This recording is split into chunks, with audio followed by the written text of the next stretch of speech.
He laughed first, not a nervous chuckle, not an awkward sound to fill the silence. A full, confident laugh that echoed off the brick walls and rolled down the empty street like it owned the place. The metal clicked, cold, final, and 19-year-old Jalen Carter, college sophomore, debate team lead, coding lab volunteer, honor roll student, stood there with his wrists behind his back, feeling the weight of something he couldn't name yet, something heavier than steel. He didn't shout, didn't struggle. His grandmother's voice lived in his head like a prayer. Hold fast. The bracelet she'd given him, simple, worn, inscribed with those two words, pressed against his skin beneath the cuffs. But the officer? He just kept laughing. That laugh would haunt the courtroom 3 days later. But we're getting ahead of ourselves. 6 hours before the cuffs, Jalen had been someone else's version of normal. His community college honors seminar was in session, constitutional law and modern justice systems. The lecture hall was half full, students scattered across seats, most of them half listening. Not Jalen. He sat front row, engaged. A year into his college career, he'd learned how to extract value from every class. His professor, Dr. Hayes, was mid-lecture about the Fourth Amendment when she asked the room, "What makes a stop constitutional?" Silence. Jalen's hand went up.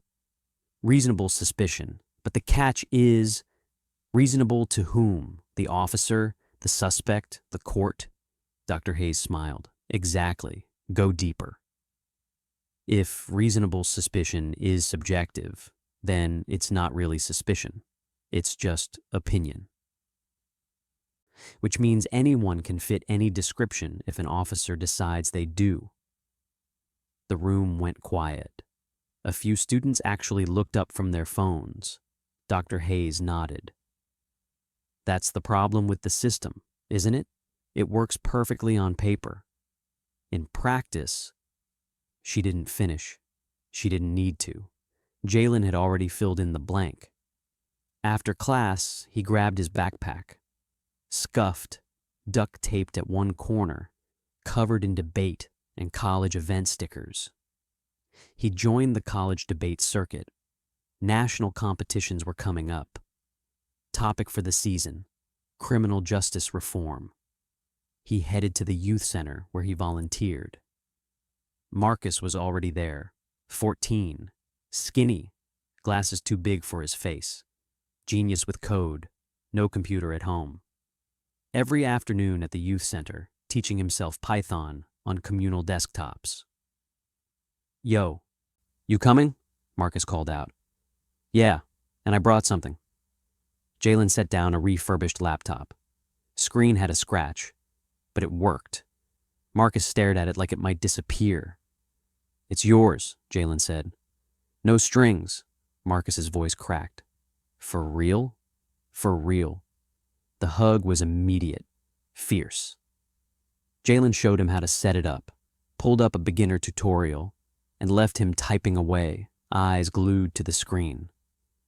He was walking home when the patrol car slowed beside him. Officer Blake Jones stepped out, 32, 5 years on the force, badge polished, jaw set like concrete.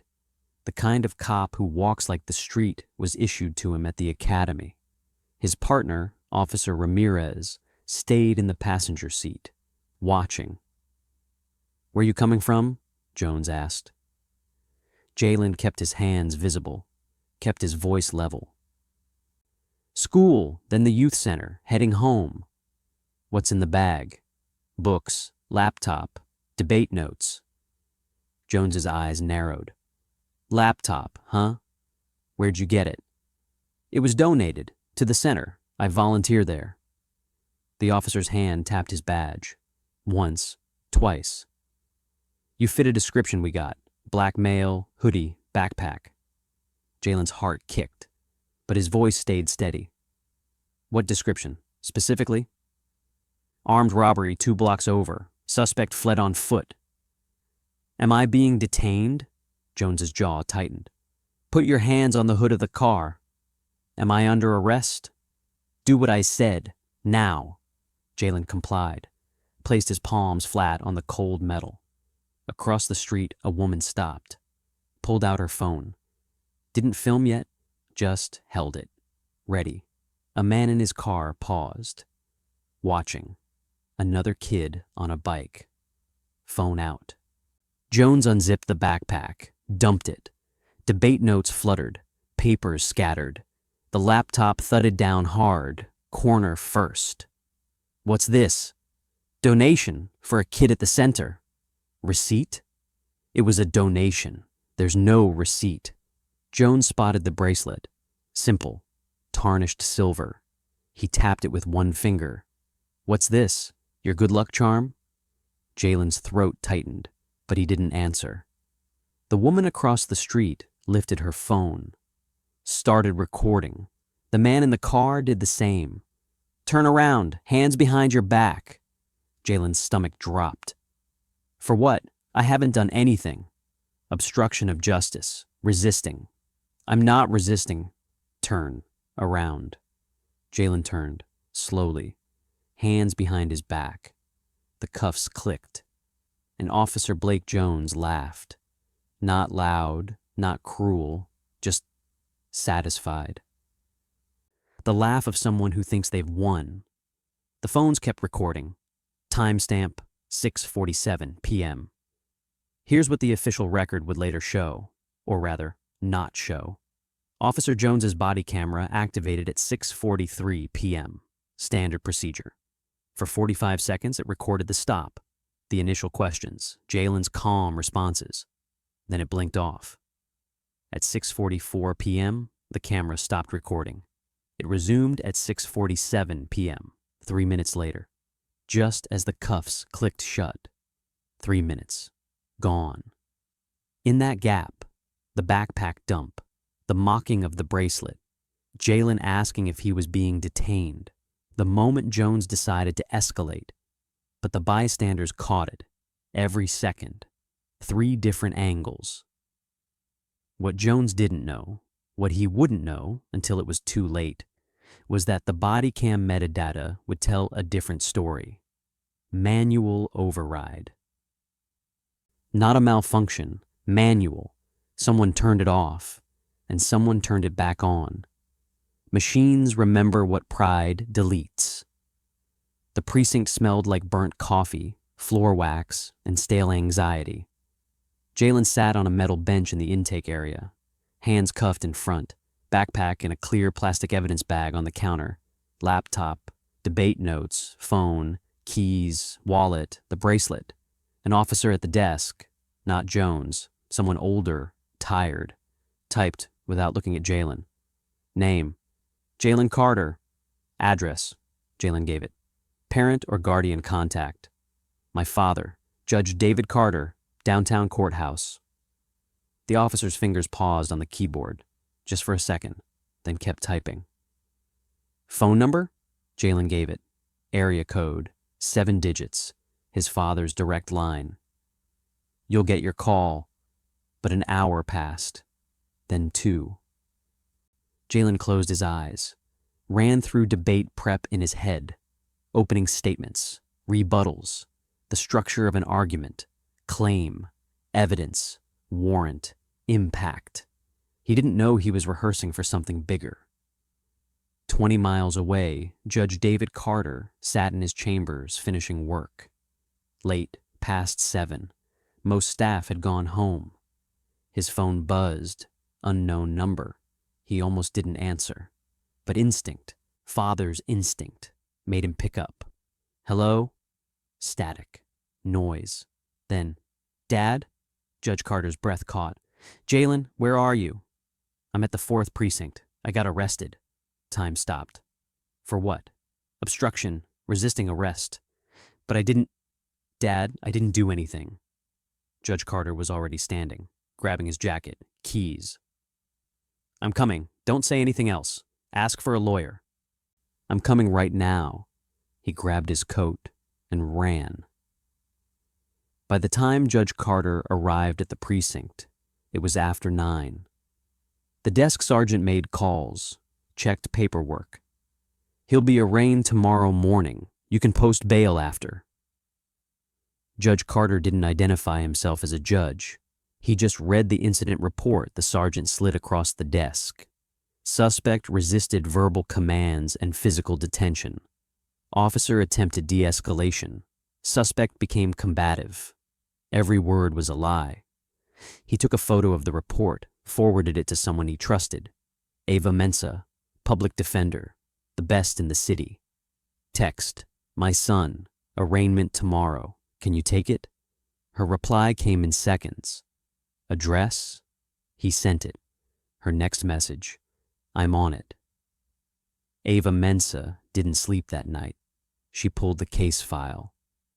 Requested body camera footage, dispatch logs, incident reports, bystander witness statements. By 3 a.m., she had documents spread across 3 screens and a notepad covered in red ink. The numbers didn't match. Dispatch log. First call about suspicious activity at 6:32 p.m. Officer Jones arrived on scene at 6:41 p.m. Arrest logged at 6:52 p.m. Body camera footage. Started recording at 6:43 p.m. Stopped at 6:44 p.m. Resumed at 6:47 p.m. 3 minutes missing. She pulled up the body cam metadata. Examined the file properties. Manual override. Not a malfunction. Manual. She opened the bystander videos. 3 of them, pulled from social media. Geotagged. Time-stamped. The backpack dump. The bracelet mockery. Jalen asking if he was being detained. Officer Jones laughing, clear as day.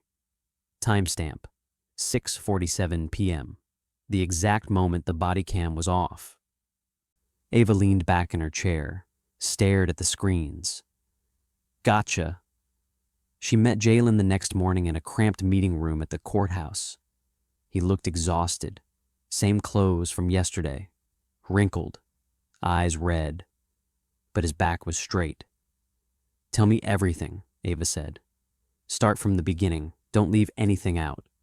He did.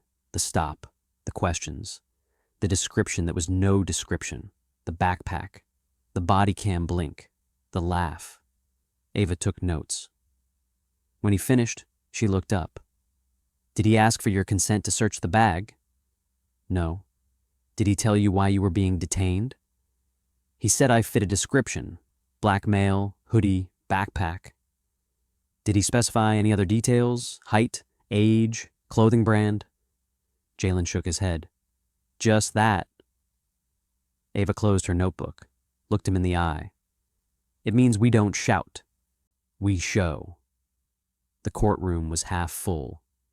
Monday morning, routine cases, traffic violations, petty theft, bail hearings. Jalen sat at the defense table beside Ava. She'd brought a laptop, 3 binders, and a calm confidence that felt like armor. Officer Blake Jones sat in the gallery, arms crossed, smirking. He leaned over to Officer Ramirez and whispered something. Ramirez didn't smile back, just stared at the floor. The prosecutor, young guy in a cheap suit, shuffled papers at his table, looked bored. Case number 47 on the docket. He hadn't read the file. The bailiff stood. "All rise." The door behind the bench opened, and Judge David Carter stepped into the courtroom. He wore the robe, black, pressed, the weight of 30 years behind it. He moved to the bench, set his gavel down, adjusted his glasses. His eyes swept the room, procedural, routine, defendant, defense attorney, prosecutor, gallery, and then his eyes landed on the defense table, on Jalen, on the scuffed backpack beside his chair, on the bracelet, back on his wrist now, catching the light. The air left the room. Judge Carter's hand gripped the edge of the bench, his son, in his courtroom, as a defendant. Son? The word hung in the air like smoke. Silence. Not empty silence. Full silence. Shock. confusion, 1,000 unspoken questions colliding. The prosecutor looked up, confused. Officer Jones's smirk evaporated. Ava's eyes widened. Jalen looked up, met his father's eyes. He wanted to speak, wanted to run to him, wanted to collapse into the safety of being a son instead of a defendant. But he stayed still. Because his father had taught him, in that room, the robe matters more than the name. Judge Carter stood. "On the record," he said, voice steady as stone, "I must disclose a conflict of interest. The defendant, Jalen Carter, is my son." The courtroom erupted, whispers, gasps. The prosecutor stood, stammering. "I am immediately recusing myself from this case. Clerk, notify the chief judge and request emergency reassignment. All evidence is to be preserved. All filings remain active." He looked at Ava. "Ms. Mensah, I trust you'll ensure proper representation." Ava stood. "Yes, Your Honor." Judge Carter's eyes moved to the prosecutor, then to Officer Jones. "I am also requesting the presence of Internal Affairs to review the arrest procedures documented in this matter." "This court expects full transparency." Officer Jones went pale. "This court is adjourned pending reassignment." The gavel fell. Once. Clean. Final. Outside the courtroom, in a quiet corridor, Judge David Carter removed his robe, folded it carefully, set it on a bench. Jalen came through the doors a moment later, Ava beside him. Father and son locked eyes. Everything they couldn't say in the courtroom lived in that look. "I'm sorry, I'm here, I see you." But they didn't speak. Not yet. Protocol still mattered. The case still mattered. Judge Carter placed a hand on Jalen's shoulder, squeezed once, then walked away. Judge Marion Beale didn't waste time. 62, silver hair pulled tight, eyes sharp as scalpels, 28 years on the bench. She took over the case an hour later, read the file in silence. Reviewed the incident report, pulled up the body cam footage request, then looked up at the prosecutor. "Counselor, I have reviewed the arrest report. I've also been made aware of discrepancies in the body camera record. I'm granting the defense's motion for full discovery. All footage, all dispatch logs, all witness statements. I want everything on my desk by tomorrow morning." The prosecutor shifted. "Your Honor, the body cam footage shows. What it shows is a 3-minute gap. I don't accept gaps. I don't accept technical malfunctions. I expect a full forensic review of that footage and an explanation for the manual override. Am I clear?" "Yes, Your Honor." "Good. Next." Captain Elena Hughes didn't do theatrics. Internal Affairs. 23 years on the job. She'd investigated hundreds of complaints. Excessive force. Evidence tampering, misconduct, corruption. She pulled the body cam file, examined the metadata. Start time, 18:43:7. Stop time, 18:44:12. Resume time, 18:47:19. Manual override. She cross-referenced the dispatch log. Officer Jones had radioed in the stop at 18:43. Radioed the arrest at 18:52. She pulled the bystander videos, synced them frame by frame with the body cam timeline. During the gap, backpack dump, bracelet mockery, Jalen's question, Officer Jones's laugh, all documented. Clear audio, clear visual. Then she pulled the incident report. Suspect resisted verbal commands and physical detention. Officer attempted de-escalation. Suspect became combative. Lie. Every word. She opened Officer Jones's file, looked at his history. 12 complaints in 5 years. All dismissed. All marked insufficient evidence. She dug deeper. 4 other stops. Similar patterns. Body cam gaps. Vague descriptions. Young black men. All cleared eventually, but not before arrests, bookings, nights in holding cells. A pattern, clear as math. She closed the laptop, picked up the phone. "Get Officer Jones in here, now." The interview room was small. Table, 2 chairs, a camera in the corner. Officer Blake Jones sat across from Captain Hughes. No swagger now, hands folded, jaw tight. "Officer Jones," Hughes began, voice flat. "Tell me about the stop on October 15th. Jalen Carter." "Routine stop. Matched a description. Suspicious activity in the area." "What description?" "Black male, hoodie, backpack." "Height?" Jones hesitated. Average." "Weight?" "Average." "Age?" "Late teens, early 20s." Hughes slid a photo across the table.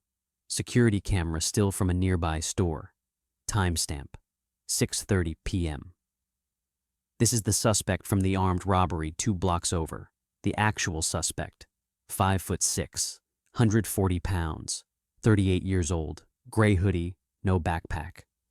Jones stared at the photo.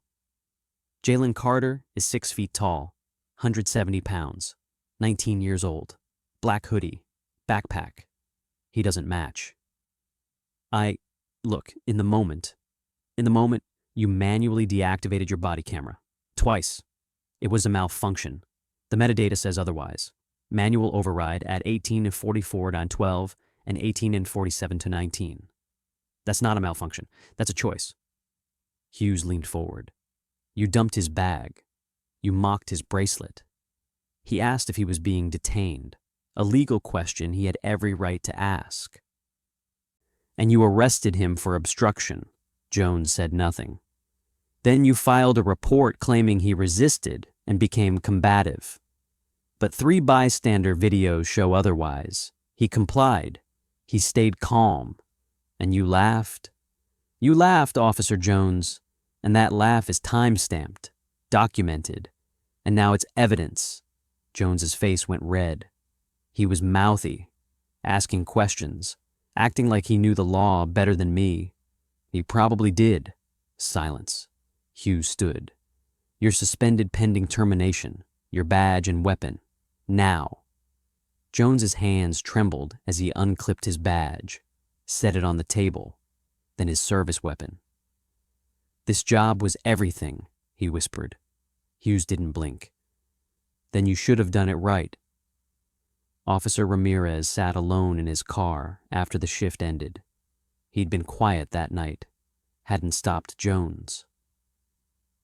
Hadn't spoken up, just watched. He thought about Jalen, 18 years old, just trying to walk home. He thought about the laugh. He thought about his own kid at home. What if that was him? The next day, he requested a transfer. Community liaison unit, de-escalation training, schools, youth centers, not redemption, just different choices. 2 weeks later, the courtroom filled again. Same room, different energy. Jalen sat beside Ava. He'd showered, changed clothes, slept in his own bed.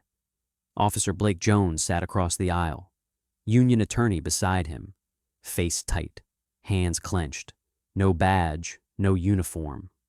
Judge Beal reviewed the internal affairs report in silence. 30 seconds. A minute. Then she looked up. Having reviewed the findings of internal affairs, the body camera evidence, the bystander testimony, and the incident report, this court finds the arrest of Jalen Carter to be without merit. The stop lacked reasonable suspicion. The search was conducted without consent or probable cause. The arrest was pretextual, and the incident report contained material falsehoods. All charges against Jalen Carter are dismissed with prejudice. Mr. Carter, you're free to go. Jalen exhaled. A long, shaky breath he didn't know he'd been holding. Ava's hand squeezed his shoulder. Told you. We show. We don't shout. Judge Beal looked at Officer Jones. Officer Jones, The evidence shows deliberate deactivation of your body camera during a critical phase of this arrest. It shows falsification of the incident report. It shows a pattern of similar behavior across multiple cases. This court is forwarding these findings to the district attorney's office for review of potential criminal charges. Your department has already initiated termination proceedings. This court supports that decision. Officer Jones stared at the table. Silent. The gavel fell. Accountability had arrived. 3 weeks later, City Hall announced reforms. Not promises, actions. Automatic cloud backup for all body cameras. No manual override. Footage streamed in real time to a third-party server monitored by both the department and a civilian review board. A civilian audit panel. Community members, randomly selected, reviewing flagged incidents monthly. And a new program. Civics and Camera.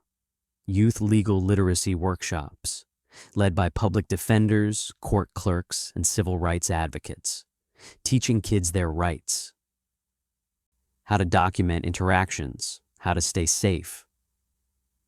Ava Mensah co-led the first session. Clerk Rivera taught them how to file Freedom of Information Act requests. One kid raised his hand. "What if they turn off the camera? What do we do?" Ava smiled. "You turn on yours." 6 months later, the metrics were clear. Body cam compliance, up to 98%. Civilian complaints, down 34%. Use of force incidents, down 29%. Community trust surveys, up 22 points. Not perfect, but measurable. Real change. The day after the city council vote on the reforms, Jalen walked out of the courthouse. No cuffs, no charges, no record. Just a kid with a backpack and a future that felt, for the first time in months, like his own again. At the bottom of the steps, his father waited. No robe, no gavel, no bench. Just a man who'd spent 3 months watching his son navigate a system he'd devoted his life to and wondering if he'd built something strong enough to hold. They didn't speak right away. Jalen folded into his father's arms, and for 10 seconds, the world outside that hug didn't exist. "I'm sorry," his father whispered. "I'm so sorry." Jalen shook his head. "You did what you were supposed to. You stepped back." "I should have protected you." "You did, by letting the system do its job. That's the only way it works." Judge Carter pulled back, looked at his son. "Your grandmother would be proud." Jalen touched the bracelet. "I know." They walked, side by side, father and son, judge and citizen. "National championships are in spring," Jalen said. "I'll be in the audience." Jalen stood at the podium. National College Debate Championships, packed auditorium, judges in the front row, his father sat in the back. No robe today, just a father watching his son. The timer started. Jalen's voice was steady, clear. "The criminal justice system claims to be colorblind, but the statistics and my own experience tell a different story." He told it, not all of it, not the raw parts, but enough. The stop, the gap, the body cam, the laugh, the reveal, the recusal, the investigation, the reforms. Justice isn't automatic. It's not guaranteed. It requires witnesses. It requires documentation. It requires people brave enough to film. And it requires officials willing to step back when integrity demands it. He paused. "My father is a judge. When he found out I was the defendant in his courtroom, he could have stayed. Could have used his position to protect me, but he didn't. He recused himself. He stepped back. Because justice isn't about who you know. It's about what's right. The system worked for me, but it only worked because people held it accountable. Bystanders with phones, a public defender who demanded evidence, an internal affairs captain who followed facts, not politics. A judge who valued process over power. That's the system we need, not perfect, but accountable. The timer buzzed. The room erupted in applause. He won, first place, national championship. But the trophy wasn't what mattered. What mattered was the kid who came up to him afterward, 18, nervous, black hoodie, backpack. "That thing you talked about, that happened to you?" Jalen nodded. "Yeah." "And you're okay now?" "Yeah, I am." The kid looked down. "My brother got stopped last year. They didn't charge him, but he's different now. Scared all the time." Jalen pulled out his phone, opened his notes app, wrote down Ava Mensa's number. "Call her and tell your brother to come to the next civics and camera workshop." The kid took the number. "Thanks, man." 3 weeks after the arrest, Jalen gave a speech at the youth center's annual fundraiser. City council members in the audience, police brass, community leaders, and kids, lots of kids. He stood at the podium, no notes. "Weeks ago, I was arrested for walking home, for wearing a hoodie, for carrying a backpack, for asking questions." The room went silent. An officer laughed at me while he cuffed me. He thought it was over. He thought he'd won. But he didn't account for witnesses, for bystanders with phones, for a public defender who demanded evidence, for a father who chose integrity over protection, for a system that, when forced, can actually work. I'm not going to tell you the system is fair. It's not. But I am going to tell you it's accountable, if we make it accountable. He held up his phone. Film, document, know your rights, stay calm, survive the moment, and then fight like hell in the courtroom. The room stood.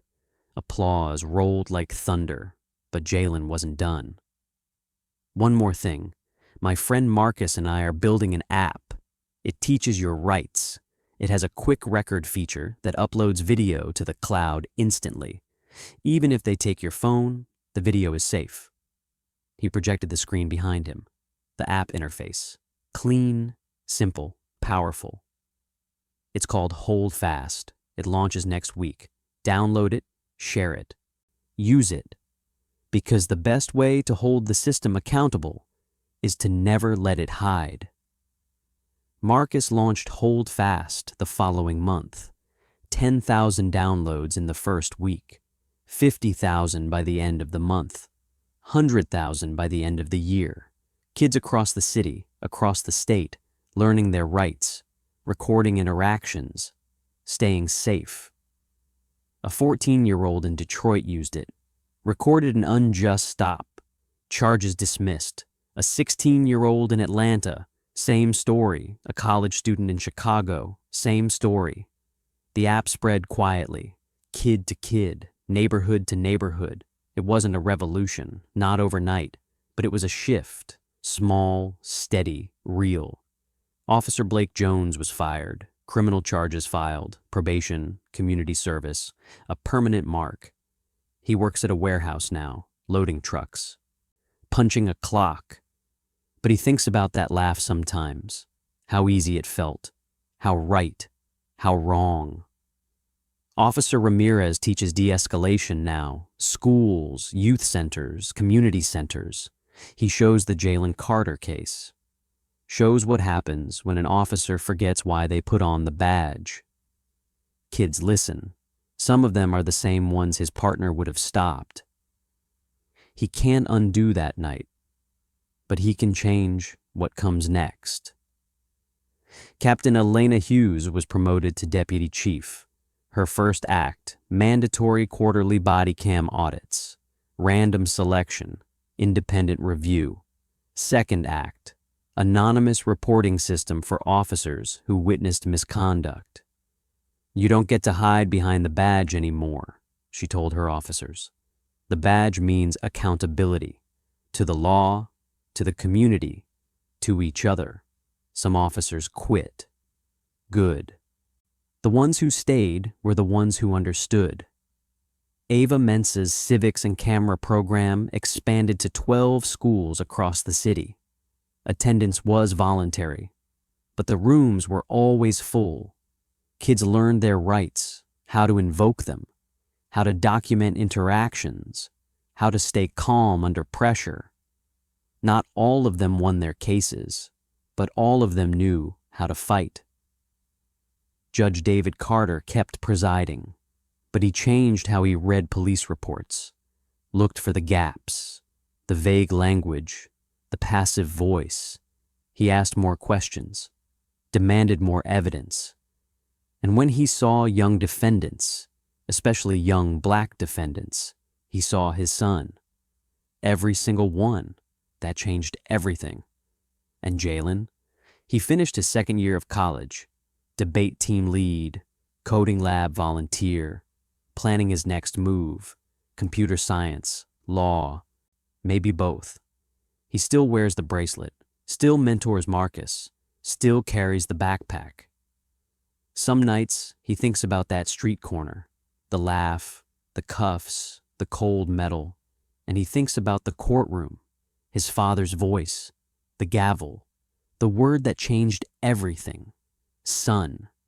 Not because it gave him special treatment, but because it forced the system to see him, really see him, as a person, not a description, not a statistic, not a suspect, a son, a student, a human being who mattered. And that one case, his one case, set off a chain reaction. Bystanders with phones, a public defender who refused to quit, an IA captain who followed the facts, a judge who chose duty, a fellow officer who chose differently next time, and now 10,000 kids with an app in their pocket, knowing their rights before they need them. Carrying proof when the system tries to deny. One laugh, caught on video. One moment that couldn't be erased. One young man who held fast. And an entire system forced to remember what justice actually means. Subscribe to this channel and turn on notifications to get notified when we post a new story tomorrow. Thanks for watching.